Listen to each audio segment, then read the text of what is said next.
तेरी औकात है इस तिजोरी को खोलने की? तू जानता भी है इसमें करोड़ों का खजाना। मैं 3 साल से परेशान हूं, इसे कोई खोल क्यों नहीं पा रहा है? अगर तूने इस तिजोरी को खोल दिया तो मैं तुझे पूरे 10 करोड़ रुपए दूंगा। शहर के सबसे पुराने बाजार के बीचों बीच एक इमारत थी जिसे लोग शर्मा सेठ की हवेली कहते थे। बाहर से देखने पर वह जगह किसी आम गोदाम जैसी लगती थी, लेकिन अंदर कदम रखते ही समझ आ जाता था कि यहां कुछ अलग है। मोटी दीवारें, भारी दरवाजे और बीचों बीच रखी हुई एक विशाल तिजोरी, वही तिजोरी जिसकी चर्चा पूरे शहर में थी। यह तिजोरी कोई साधारण तिजोरी नहीं थी। कहा जाता था कि इसके अंदर करोड़ों का खजाना बंद है, सोना, हीरे, पुराने सिक्के और न जाने क्या क्या। लेकिन दिक्कत बस एक थी, तिजोरी खुलती नहीं थी। पिछले 3 सालों से शर्मा सेठ ने हर मुमकिन कोशिश कर ली थी। बड़े बड़े इंजीनियर आए, लॉक एक्सपर्ट बुलाए गए, विदेशी मशीनें मंगवाई गईं। किसी ने कोड तोड़ने की कोशिश की, किसी ने सेंसर लगाए, लेकिन हर बार नतीजा एक ही रहा, तिजोरी वहीं की वहीं बंद। आज फिर वही दिन था। हवेली के बड़े हॉल में भीड़ जमा थी, बिजनेस पार्टनर, वकील, मीडिया और कुछ खास मेहमान। बीच में खड़ी थी वह काली मोटी लोहे की तिजोरी। उस पर पुराने किस्म के निशान खुदे थे, जैसे किसी ने जानबूझकर उसे रहस्यमय बनाया हो। शर्मा सेठ का चेहरा चिड़चिड़ा था, सफेद कुर्ता, मोटी सोने की चेन और आंखों में गुस्सा। सामने खड़ा आखिरी एक्सपर्ट अभी अभी हार मान चुका था। सॉरी सेठ जी, उसने कहा, इस तिजोरी का मैकेनिज्म बहुत अलग है। शायद बिना ओरिजिनल जानकारी के इसे खोलना नामुमकिन है। हॉल में हल्की सी खुसर-फुसर शुरू हो गई। कोई बोला, इतना पैसा और फिर भी तिजोरी बंद। कोई हंसा, कोई सिर हिलाने लगा। उसी वक्त दरवाजे के पास खड़ा एक लड़का आगे बढ़ा। उम्र करीब 15 या 16 साल। बदन पर फटा पुराना शर्ट, धूल से भरी पैंट और पैरों में घिसी हुई चप्पल। बाल बिखरे हुए, चेहरा दुबला, लेकिन आंखों में अजीब सा ठहराव। उसने धीमी लेकिन साफ आवाज में कहा, सेठ जी, मैं तिजोरी खोल सकता हूं। पूरा हॉल एक पल के लिए शांत हो गया। फिर अचानक हंसी फूट पड़ी। किसी ने जोर से कहा, अरे ये कौन है? किसी ने कहा, बाहर से कोई बच्चा घुस आया है। गार्ड आगे बढ़े, लेकिन शर्मा सेठ ने हाथ उठाकर उन्हें रोक दिया। उन्होंने लड़के को ऊपर से नीचे तक देखा, कपड़े, शक्ल, हालत, फिर व्यंग्य से मुस्कुराए। तू? सेठ ने कहा, यह तिजोरी इतने बड़े बड़े दिमाग नहीं खोल पाए, और तू खोल देगा? लड़के ने नजरें झुकाई नहीं। एक मौका दे दीजिए, अगर नहीं खुली तो मैं खुद चला जाऊंगा। भीड़ को मजा आने लगा। कैमरे फिर से उठ गए। नया तमाशा मिल गया था। शर्मा सेठ ने ठहाका लगाया और बोले, ठीक है, अगर तूने ये तिजोरी खोल दी। उन्होंने जानबूझकर रुककर सबकी तरफ देखा। तो मैं तुझे 10 करोड़ रुपए दूंगा। हॉल में शोर मच गया। कोई बोला, पागल हो गए हैं सेठ। कोई बोला, अब देखो बच्चा क्या करता है। लड़के ने सिर्फ एक बात कही, मंजूर है। उसी पल, बिना किसी शोर के, वह लड़का तिजोरी की तरफ बढ़ा, और यहीं से शुरू होने वाला था वो खेल जो सिर्फ ताले का नहीं, किस्मत का भी था। लड़का तिजोरी के सामने आकर खड़ा हो गया। इतनी बड़ी, भारी और ठंडी तिजोरी उसने पहले कभी इतनी नजदीक से नहीं देखी थी, लेकिन उसके चेहरे पर न डर था, न घबराहट, बस एक गहरी सांस और पूरी तसल्ली। भीड़ में से कोई बोला, अरे इसे तो ताला छूना भी नहीं आता होगा। किसी ने हंसकर कहा, लगता है सेठ जी आज दान करने के मूड में हैं। शर्मा सेठ हाथ बांधे खड़े थे। उनके चेहरे पर आधी हंसी, आधा तंज। उनके लिए यह सब एक मनोरंजन था। उन्हें यकीन था कि कुछ मिनटों में यह लड़का थककर खुद पीछे हट जाएगा। लेकिन लड़के ने किसी की बात नहीं सुनी। उसने सबसे पहले तिजोरी को गौर से देखा, बहुत गौर से, जैसे वह सिर्फ लोहे का ढांचा नहीं, कोई पुरानी कहानी पढ़ रहा हो। उसकी उंगलियां तिजोरी की सतह पर हल्के हल्के घूमने लगीं, कभी ऊपर बने निशानों पर, कभी किनारों पर, कभी नीचे के कोनों पर। एक बुजुर्ग वकील ने पास खड़े आदमी से फुसफुसाकर कहा, देख रहा है, ये यूं ही हाथ नहीं फेर रहा, कुछ ढूंढ रहा है। लड़के ने कान से तिजोरी को छूकर हल्की सी थपकी दी, फिर दूसरी तरफ से भी धक धक। अंदर से आवाज थोड़ी अलग लग रही थी। उसने आंखें बंद की। भीड़ को लगा अब कोई नाटक शुरू होगा, कोई जादू, कोई मंत्र, लेकिन कुछ नहीं हुआ। वह बस खड़ा रहा, शांत, जैसे अपने दिमाग में किसी नक्शे को दोहरा रहा हो। दरअसल उसका नाम नीरज था। नीरज पास की झुग्गियों में रहता था। उसका पिता कबाड़ी का काम करता था। टूटे ताले, जंग लगे बक्से, पुराने संदूक, यही नीरज की दुनिया थी। बचपन से वह अपने पिता के साथ कबाड़ छांटता रहा था। कई बार ऐसे ताले मिलते जो दिखने में बेकार होते, लेकिन नीरज घंटों बैठकर उन्हें खोल देता। उसे मशीनें नहीं आती थीं, उसे किताबों की भाषा नहीं आती थी, लेकिन उसे सुनना आता था। धातु की आवाज, दबाव का फर्क, खाली जगह का अंदाजा।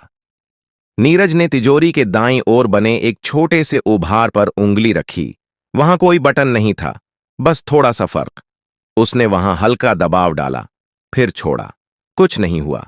उसने दोबारा कोशिश की, इस बार दबाव थोड़ा बदलकर, फिर नीचे वाले कोने में वहीं किया। भीड़ बोर होने लगी।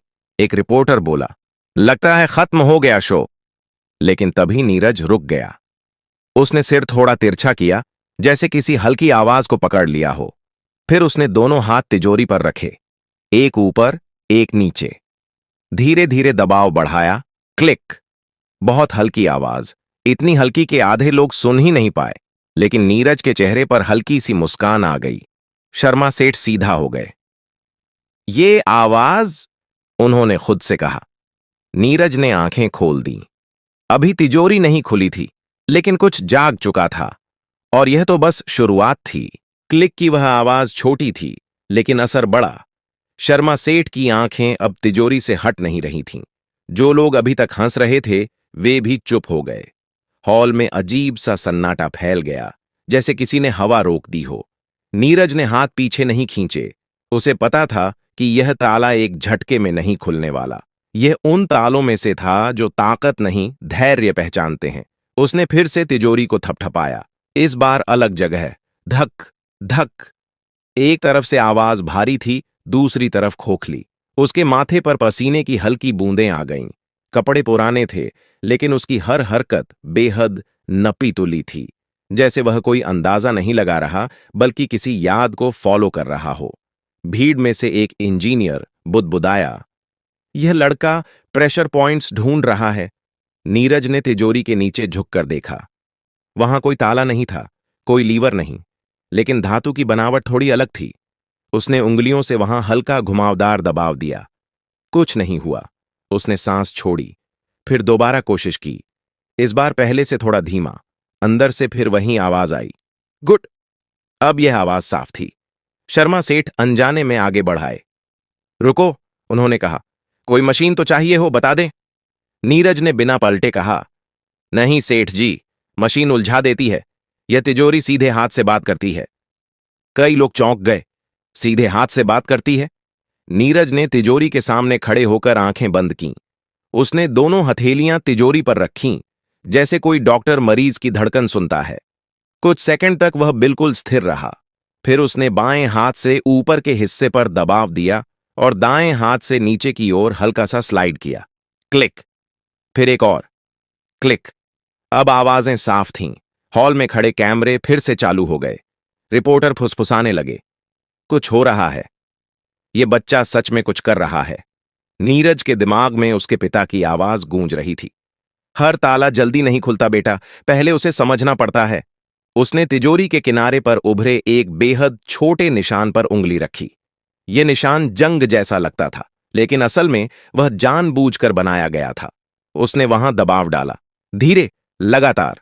अचानक तिजोरी के अंदर से भारी चीज के सरकने की आवाज आई। गुड। धड़। भीड़ में किसी ने सांस खींच ली। अरे! नीरज ने हाथ हटा ली। वह जानता था, अभी नहीं। अगर वह जल्दबाजी करता तो सब फिर से लॉक हो जाता। उसने एक कदम पीछे लिया, गहरी सांस ली, फिर आगे बढ़ा। अब तिजोरी सिर्फ एक लोहे का डिब्बा नहीं थी, वह जाग चुकी थी और पहली बार वह खुलने के लिए तैयार लग रही थी। नीरज एक कदम पीछे हटा तो कई लोगों को लगा कि वह हार गया। भीड़ में फिर से हलचल होने लगी। बस इतना ही, अब थक गया होगा। देखा, कहां था ना? लेकिन शर्मा सेठ ने इस बार किसी को कुछ कहने नहीं दिया। उनकी नजरें तिजोरी पर टिकी थीं। उन्होंने साफ देखा था, तिजोरी के अंदर कुछ हिला था। वह कोई भ्रम नहीं था। नीरज ने अपनी हथेलियों को आपस में रगड़ा। पसीना था, लेकिन हाथ कांप नहीं रहे थे। उसने नजर उठाकर तिजोरी को देखा। अब वह उसे बाहर से नहीं देख रहा था, वह उसके अंदर की तस्वीर अपने दिमाग में बना चुका था। उसने धीमी आवाज में कहा, सेठ जी, अगर मैं गलत हुआ तो यह तिजोरी फिर से पहले जैसी बंद हो जाएगी, फिर कोई भी इसे नहीं खोल पाएगा। हॉल में खड़े कुछ लोग चौंक गए। ये क्या कह रहा है? ये तो रिस्क है। शर्मा सेठ ने दांत भींचे। 3 साल की नाकामी, करोड़ों की लागत और अब यह बच्चा। कुछ पल वह चुप रहे, फिर बोले, जो करना है कर, अब पीछे हटने का मतलब नहीं। नीरज ने सिर हिलाया।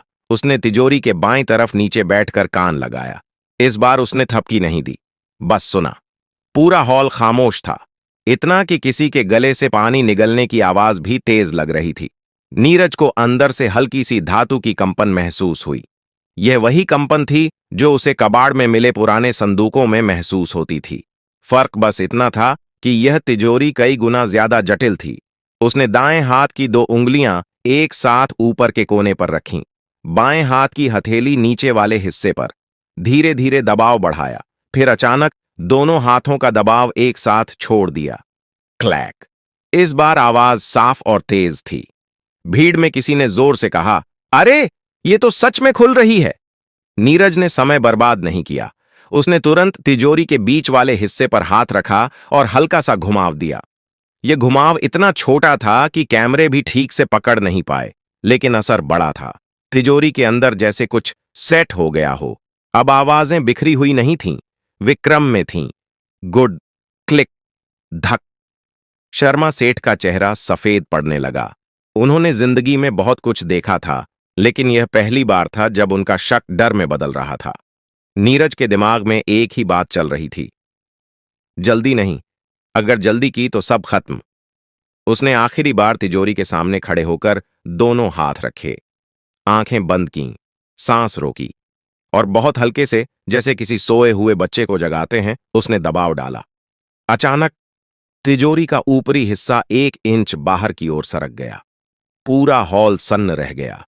यह अभी पूरी तरह नहीं खुली थी, लेकिन अब कोई हंस नहीं रहा था, अब कोई शक नहीं कर रहा था। अब सब जान चुके थे, यह लड़का खाली हाथ नहीं आया है। तिजोरी का ऊपरी हिस्सा 1 इंच बाहर सरकते ही जैसे समय थम गया। कोई चिल्लाया नहीं, कोई ताली नहीं बजी, सब बस देखते रह गए। नीरज ने हाथ वहीं रखे, उसने धक्का नहीं दिया। उसे पता था यह वह पल है जहां ज्यादातर लोग गलती कर बैठते हैं। अधीरता, ज्यादा जोर, और ताला फिर से खुद को बंद कर लेता है। उसने बहुत धीमी आवाज में खुद से कहा, अब बस, सही क्रम। उसकी आंखें तिजोरी के अंदर झांकने की कोशिश नहीं कर रही थीं। वह बाहर के संकेत पढ़ रहा था, हल्का झुकाव, दरवाजे का वजन, धातु की सांस। उसने बाएं हाथ से ऊपर वाले हिस्से को स्थिर रखा और दाएं हाथ से नीचे की ओर बहुत हल्का दबाव दिया। गुड। अब आवाज भारी थी, ऐसी आवाज जो सिर्फ तभी आती है जब अंदर कुछ बड़ा अपनी जगह छोड़ रहा हो। शर्मा सेठ अनजाने में 2 कदम आगे आ गए।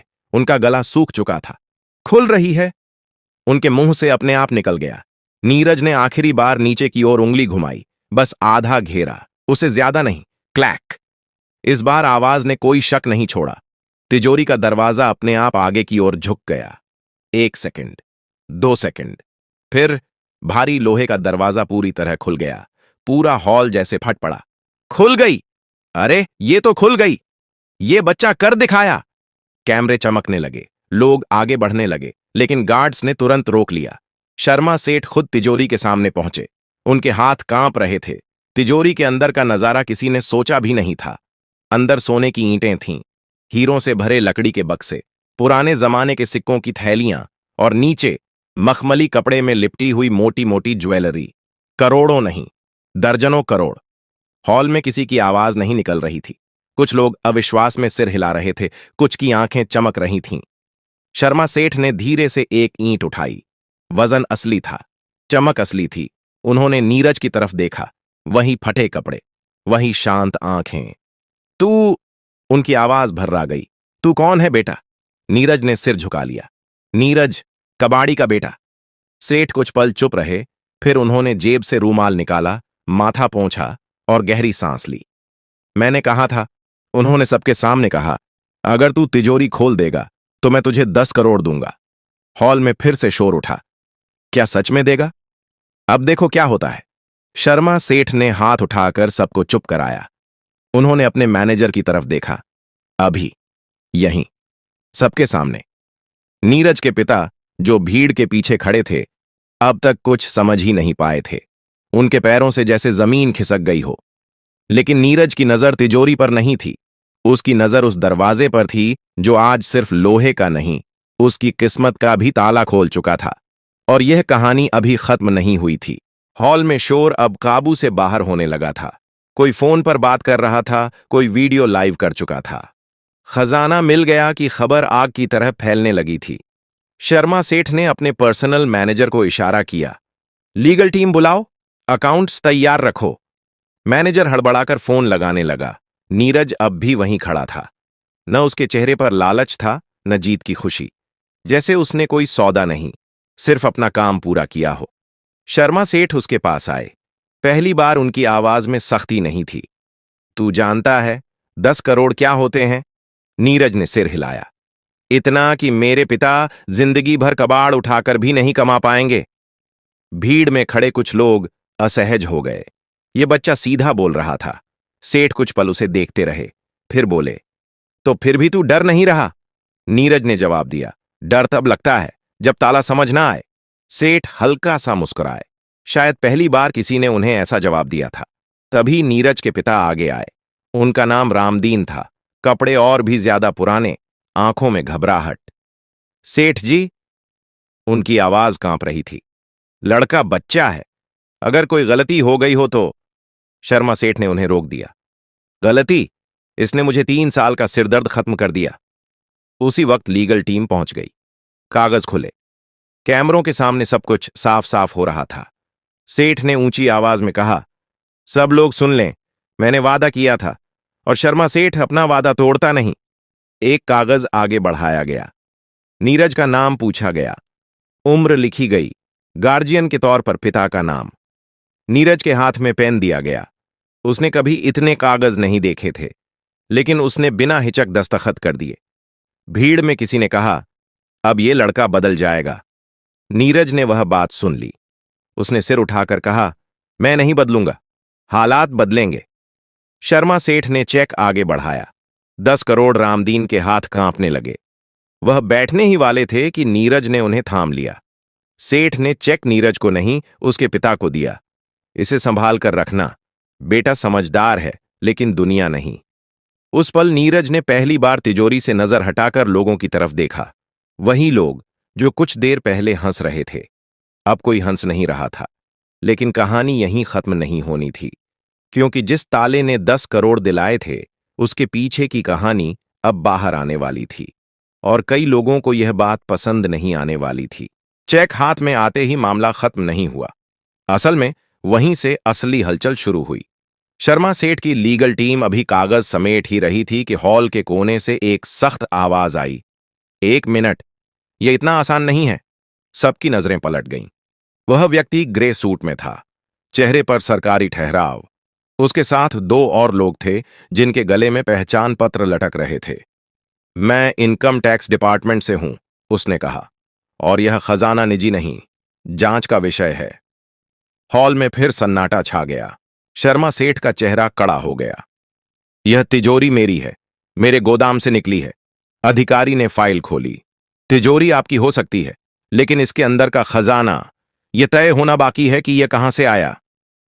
नीरज यह सब चुपचाप सुन रहा था। उसे कानून की भाषा नहीं आती थी, लेकिन इतना समझ रहा था कि मामला उलझने वाला है। एक अधिकारी की नजर नीरज पर गई। और यह लड़का, इसे यह तिजोरी खोलना कैसे आया? सवाल सीधा था और खतरनाक भी। भीड़ में फुसफुसाहट शुरू हो गई। कहीं चोरी तो नहीं? इतना छोटा और इतना हुनर? रामदीन घबरा गए। साहब, मेरा बेटा सीधा है, कुछ गलत नहीं किया। नीरज आगे बढ़ा।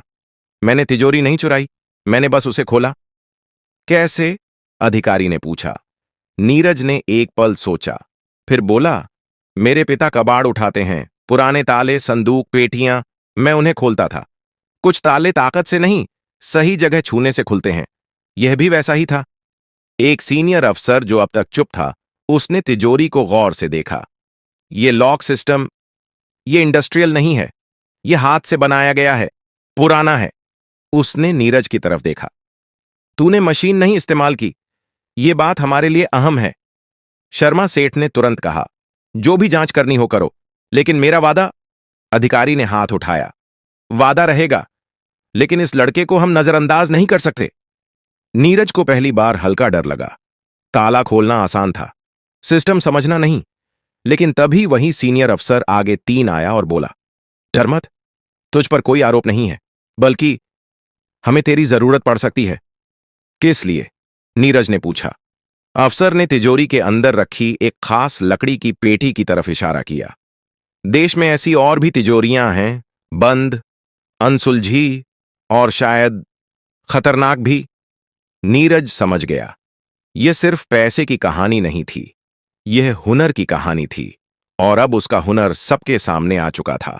कुछ हफ्तों बाद नीरज अब झुग्गी में नहीं रहता था, लेकिन वह किसी आलीशान बंगले में भी नहीं गया।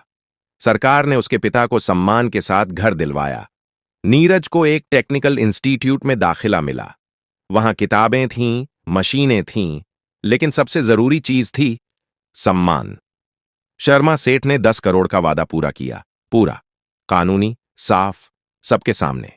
नीरज ने उसमें से आधा पैसा अपने पिता को दे दिया। आपने मुझे कबाड़ में मौका दिया, उसने कहा, अब आपकी बारी है आराम करने की। बाकी पैसे से उसने एक छोटा सा वर्कशॉप बनाया, नाम रखा नीरज लॉक लैब। वहां वह बच्चों को सिखाता था, ताले खोलना नहीं, सोचना। एक इंटरव्यू में किसी ने उससे पूछा, इतनी कम उम्र में करोड़पति बन गए, कैसा लग रहा है? नीरज ने साधारण सा जवाब दिया, मैं करोड़पति नहीं बना, मैं सिर्फ दिख गया। उस दिन के बाद लोग जब किसी बंद तिजोरी के सामने खड़े होते तो मशीनें याद नहीं करते, वे याद करते थे एक फटे कपड़ों वाले लड़के को, जिसने साबित किया था कि हर ताला चाबी से नहीं और हर किस्मत सिफारिश से नहीं खुलती। कुछ ताले हुनर मांगते हैं और कुछ दुनिया को बस एक मौका। अगर आपको यह कहानी पसंद आई हो तो लाइक जरूर कीजिए। ऐसी ही दमदार और दिल छू लेने वाली कहानियों के लिए सब्सक्राइब करना मत भूलिए और इस कहानी को अपने दोस्तों के साथ शेयर जरूर करें। कमेंट में अपने शहर का नाम जरूर लिखिए ताकि हमें पता चले कि हमारी कहानियां देश के किस किस कोने तक पहुंच रही हैं।